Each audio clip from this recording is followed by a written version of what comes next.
watu wa Jomvu, Mikindani na Miritini na sub-county kwa jumla waendelee kuwa watifu kwa yale masharti ya idara ya usalama, wizara ya usalama, mpaka pale ambapo kila mmoja atakuwa salama.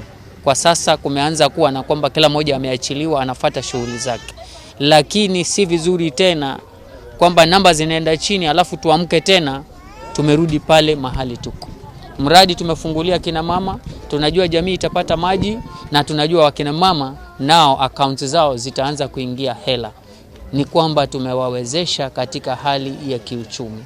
Na mradi huu hautakuwa mmoja, tutazidi kusonga kwamba kila baada ya mita 300 ama 400 tunaweka tangi.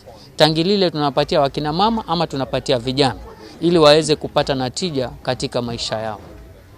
Iko miradi mingi tumeanzisha ndani ya Aldina na Jomvu kwa jumla, na yote hii ni kuhakikisha kwamba waja wa Mwenyezi Mungu wanapata kile ambacho wanastahili, especially the basic necessities: maji, barabara, mataa. Hizi ni vitu ambazo wanalilia na sisi tumesema kwamba tutasimama nazo. Mitaa mingine tumeweka mataa, hapa pia tunapanga kuweka mataa, na kwengine pia tuhakikishe kwamba yale mahitaji wanaoyataka na Mwenyezi Mungu ametuwezesha kuweza kuwapatia, hatutawanyima ile riziki. Kitu ambacho nasema wazidi kutuunga mkono. This is a people's initiative. Serikali zetu ni zile. Tumekuwa na mgogoro wa Senate mpaka ikawa county zinafungwa. Imefunguka tu last week.